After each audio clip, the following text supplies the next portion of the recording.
grafik design.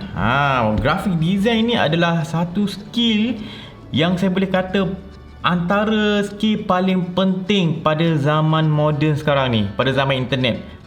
Sebabnya hampir semua media dekat internet ni depend pada grafik. Design grafik, design produk, kita punya packaging, kita punya iklan, kita punya promosi. Kalau kita buat artikel pun nak kena ada grafik dia. Kalau kita buat video pun kita kena design dia punya thumbnail. Mostly ada kaitan dengan grafik. Jadi tak salah kalau saya kata skill graphic design adalah antara skill paling penting pada zaman moden sekarang, pada zaman internet. Dan software yang paling popular adalah Adobe Photoshop. Tapi Adobe Photoshop mahal. Tengok ni harga Adobe Photoshop. Ini kena bayar setiap bulan Harga dia RM47 sebulan. Kalau 2 bulan dekat 100. Kalau setahun 500 lebih. Jadi hari ni saya tunjuk solution gunakan software yang lebih murah tapi masih lagi profesional. Jom. Sebelum saya nak bagi solution saya ni, saya nak bagi tahu yang sebenarnya memang ada banyak solution lain untuk design gambar yang percuma. Contohnya kita boleh guna GIMP, kita boleh guna Canva, kita boleh guna PIXLR, saya tahu sebutan dia macam mana, Pixel, macam tu. Banyak benda boleh guna free. Tapi itu bukan professional punya tool. Kita tak boleh buat benda yang heavy sikit. Kita je boleh guna template sikit. Kalau editing pun ada function sikit-sikit je. Dia punya workflow dia tu tak berapa seamless dan dia tak advance sangat. Cuma untuk hari ni saya nak tunjukkan korang macam mana kita nak guna Affinity Photo, software yang setanding dengan Photoshop. First, korang pergi je Google dan type Affinity Photo. Okay, tengok sekarang dia tengah ada murah sikit, dia bagi promosi masa Covid ni. Tekan buy now, harga dia dalam RM100. Kalau tak biasa RM200. Ini lesen sepanjang zaman. Sekali je bayar. Ok, ni contoh saya dah install. Dia macam ada Photoshop sikit. Saya new document. Saya boleh pilih size yang saya nak. Saya create dulu. Just tengok layout dia. Atas ni kita ada menu macam biasa. Dan kiri ni kita ada toolbar dia. Ada macam-macam tool. Dan atas ni dia ada beberapa mode persona dia. Tapi yang untuk tutorial ni saya nak tunjuk pada dia punya foto persona untuk kita edit gambar sahaja. Belah kanan ni kita ada beberapa panel. Kita boleh ubah sesuai dia punya kedudukan ikut keselesaan kita. Okay, macam saya ambil layer ni letak kat bawah ni pun ikutlah, boleh sahaja. Alright, kalau setakat tunjuk dia punya tool, dia punya menu tak syok sangat kan. Saya akan ambil satu contoh. Okay, ni contoh dia. Okay, contoh ni satu page. Tak jelas sangat lah. Saya tunjuk dekat sini. Sini kita ada satu page Facebook. Ini M&A Gadget punya Facebook page. Yang selalu sponsor saya barang solar tu. Ini dia punya page. Settle. Tengok dia punya page. Nampak tak best lah. Logo dia saya design, tapi logo pula dia letak macam ni je. Tak berapa cantik sangat. Sebab sampai terpotong sikit, nampak ni kan. Dia terpotong. Aduh, saya tak sukalah. Nanti saya akan design balik semula. Dua benda ni saya nak design. Saya akan gunakan software Affinity Photo. Mula-mula saya nak buat cover untuk Facebook dia. File, new dan letak size 1800 kali dengan 700 pixel. Ini size yang saya nak gunakan. Create. Ok, ni kita punya canvas kita. Ok, first saya nak ambil gambar yang sesuai. Sambil dekat free pick. Ikutlah korang nak ambil gambar kat mana. Ini saya ada account dekat free pick. Saya ambil solar, saya rasa berkenan dengan gambar ini. Saya ambil gambar ni, saya download. Dan daripada download ni, saya drag saja. Keluar kat depan tu. Saya gunakan move tool. Saya gerakkan. Saya resize balik. Dan saya boleh gunakan zoom in, zoom out. Gunakan saya punya control dengan mouse wheel. Itu untuk zoom in, zoom out. Saya boleh adjust lah. Resize balik sampai masuk saya punya frame canvas saya ni. Kemudian saya view. Saya klik guide manager sebab saya nak dapatkan rule of third ni. Sebab senang nak pakai rule of third. Saya bahagikan kolom kepada 3 dan row kepada 3. Gutter kosong. Outline saya letak dalam putih colour dia. Dan close. Nampak ada line 3 kan. Sebab nak main rule of third. Okay, saya ambil logo. Saya tarik. Adjust letak sini. Okay, ni dah ada 2 contoh. Dan saya boleh adjust lagi dekat effect. Contohnya saya letak gradient dekat saya punya logo tu. Saya klik setting sini. Adjust dia punya gradient color. Pilih color hitam ni. Saya boleh adjust color dia nak color apa. Saya maybe boleh pakai color picker ni. Pilih color yang saya nak. Ini first cara nak pilih color. Okay, dan satu lagi solution. Maybe saya boleh pilih putih tu. Saya klik kat color tu. Saya tukar color ni punya style. Saya nak pakai HSL punya color wheel. Saya boleh pilih color style macam ni. Okay, ikutlah. Saya pilih color nak ke kuning orange sikit. Bawah sikit. Okay. Sikit lagi. Boleh lah. Okay, nampak macam tu. Sebab dekat-dekat dengan matahari kan, saya nak buat ejah-ejah macam tu. Okay, then saya nak ambil satu icon, list icon, sebab nak sesuaikan dengan dia punya design. Sebab ni contoh je. Sebab icon-icon ni dalam AI tau. Tapi saya boleh buka dekat sini tanpa guna AI. Saya boleh pilih objek yang saya nak. Nampak menarik kan? Satu software kita boleh beli, tak payah beli banyak sangat. Sebab kita bukan nak design vektor, kita nak ambil barang vektor. Nampak ni? Ambil, saya boleh copy, paste je. Ni boleh tukar switch dia punya tab. Saya copy, Ctrl C, paste, Ctrl V, settle. Saya nak rasterize saya punya icon layer ni supaya dia punya line tu tak berubah. Fix. Sebab kalau tak nanti dia akan kecil besar. Saya adjust balik. Saya boleh groupkan dia. Dan dalam group ni saya boleh letak color grade balik. Saya nak buat color grading balik dekat dalam ni. Pilih pixel atas kali ni. Dan saya boleh pilih adjustment layer. Saya nak pakai color balance. Saya adjust color supaya hampir sama dengan color solar panel yang ke arah biru-biru sikit tu. Ini pandailah, korang kena pandai main sini. Okay, boleh settle. Lepas tu saya nak adjust curve bagi gelap sikit biru dia tu. Sebab solar panel tu kan color dia bergelap sikit. Boleh lah lebih kurang lah color dia. Lepas tu saya nak letak effect. Effect dia saya letak gradient macam tadi juga.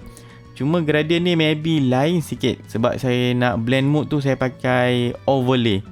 Sebab saya nak bagi nampak seakan-akan gambar-gambar saya tu kena cahaya matahari kat belah kanan tu. Nampak kan? Nampak macam kena matahari kan? Then saya nak ubah dia punya perspektif. Saya boleh adjust kat sini. Kita ada perspektif tool. Nampak? Baru nampak match dengan kita punya gambar kan? Apply. Okay, settle. Saya nak kurangkan sikit dia punya opacity supaya nampak tembus sikit gitu. Biar ada gedik sikit. Okay, boleh. Lepas tu ikutlah. Contoh saya nak tambah tangan ke apa. Then saya nak adjust dia punya colour supaya matching dengan background yang ke arah kuning-kuning macam matahari terbenam tu. Saya nak tukar dia punya tulisan. Ikutlah. Ikut kreativiti. Dia hampir sama macam Photoshop tapi konsep dia lain sikit sebab kena banyak main grouping. Saya boleh letak teks. Saya boleh adjust dia punya typography. Nampak ni, settle lah. Tadi saya buat cover, ini saya buat dia punya profile picture pula. Lebih kurang ni, konsep lebih kurang saja. Nampak tu kan, saya main layer je kan. Okay, then beres. Saya nak export kepada JPEG. Ada macam-macam format kita boleh export. Kita siap boleh export dalam format Photoshop. Tak ada masalah. Okay, ni saya adjust dia punya quality. Kita boleh nampak dia punya anggaran size dan export. Beres. Okay. Kalau kita tengok design lama ni macam hambar sikit dan dia punya logo pun terpotong, tukar jadi baru macam ni. Akan lebih okey walaupun dia punya cover tu saya tak puas hati sangat. Alright, so nampak? Dia boleh hasilkan grafik secara boleh kira profesional lah. Cuma result tadi sebenarnya boleh cantik lagi. Tapi sebab saya guna just simply untuk tutorial je, saya tak spend masa sangat lah untuk buat decision. Dan saya dah record tadi 3-4 kali. Sebab dah 3-4 kali software Affinity Photo ni crash. Sebab saya ni pakai yang version Windows punya. Affinity Photo ni sebenarnya software daripada Mac. Dia ada dekat MacBook dengan dia ada dekat iPad Pro. iPad Pro. Saya guna dekat iPad Pro saya. Memang cun, memang sedap. 2 tahun ke setahun lebih saya pun dah lupa. Dia baru berpindah daripada Mac kepada Windows. Dia buat version yang Windows. Cuma version Windows ni banyak orang komplain dia kurang stabil. Tambah pula saya pakai laptop MSI Prestige 14 Evo. Ini dia tak ada graphic card. Dia ada integrated punya grafik. Dia tak ada discrete punya graphic card yang khas graphic card sebiji seketul. Dia integrated dan benda ni baru. Maybe dia tak optimize ke apa, tapi point dia saya dah guna 3-4 kali crash saja manjang. Tu yang result tadi macam tak berapa cun sangat sebab saya dah 3-4 kali record. Saya dah malas je letak asal korang nampak dia punya apa yang saya buat tu, dia punya tools dia semua jadilah. Okay, itu tak stabil. Tapi kalau korang guna MacBook cun, for sure okey saja. Dia akan stabil macam Adobe Photoshop. Cuma perbandingan dengan Adobe Photoshop ni, satu Adobe Photoshop lebih stabil lah. Windows dengan Mac, Adobe Photoshop lebih stabil. Tapi harga dia murah. Beza dengan Photoshop. Photoshop harga mahal lagi. Sebulan RM47. Kena subscribe. Kalau ini sekali bayar, boleh guna sampai bertahun-tahun. Dan kalau ada update, kita boleh free update je. Dia tak ada nak update kena bayar lagi, tak ada. Dan dalam satu masa kita boleh pasang benda ni dekat dua komputer. So kalau kita ada komputer desktop kat rumah, kita boleh install satu. Kalau kita ada komputer satu lagi, laptop ke, kita bawa tempat kerja, boleh install satu lagi. So boleh dua software Affinity Photo ni hidup dalam satu masa. Sama juga macam Adobe, dua peranti yang boleh digunakan pada satu masa serentak. Perbandingan lagi antara Photoshop dengan Affinity Photo ni, kalau saya design tadi yang simple tadi tu, sebenarnya kita boleh pakai GIMP yang free punya. Tapi saya prefer macam Affinity Photo ni sebab dia punya layout lebih best. Dia lebih ada advance sikit. Contohnya fungsi advance yang ada kat sini adalah, saya try buat projek baru, saya akan gunakan selection brush tool. Ini yang saya masukkan. Saya boleh klik tempat yang saya nak.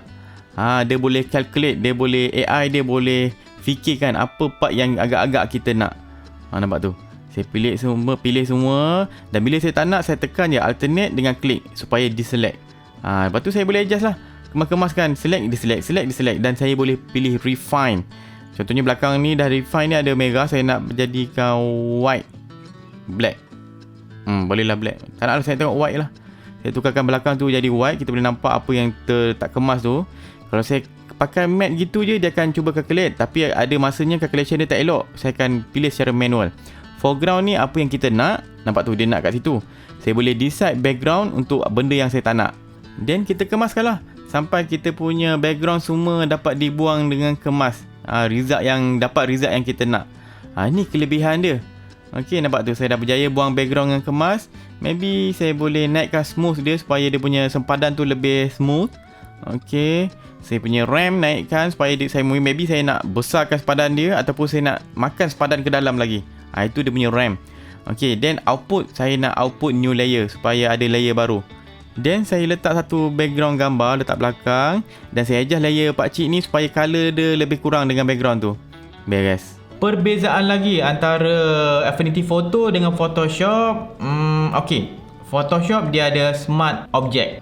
Smart object tu umpama dalam projek Photoshop, ada projek Photoshop. Kalau Affinity Photo tak boleh. Kita kena main dengan group. Jadi group banyak-banyak group dalam group. Itu bagi saya agak serabut sikit. Lagi kelebihan Photoshop adalah dia senang nak integrate dengan Adobe punya software lain. Kita boleh masukkan projek Photoshop ni dalam kita punya Adobe Premiere Pro. Kita design satu benda ni masuk dalam After Effects, boleh. Kita boleh buka dalam Illustrator, boleh.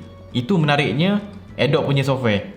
Dia boleh berkomunikate antara software-software dia yang banyak tu. Sebab dia orang punya software mostly kepada multimedia. Setiap software-software tu boleh communicate satu sama lain. Itu yang shock Adobe ni. Tapi itulah, bayar dia mahal. Bulan-bulan kena bayar. Kalau macam ni, bayar sekali saja. Okeylah, itu sajalah. Jangan lupa follow Berani Buat, subscribe YouTube Berani Buat. Jumpa lagi, saya Syafiq. Assalamualaikum.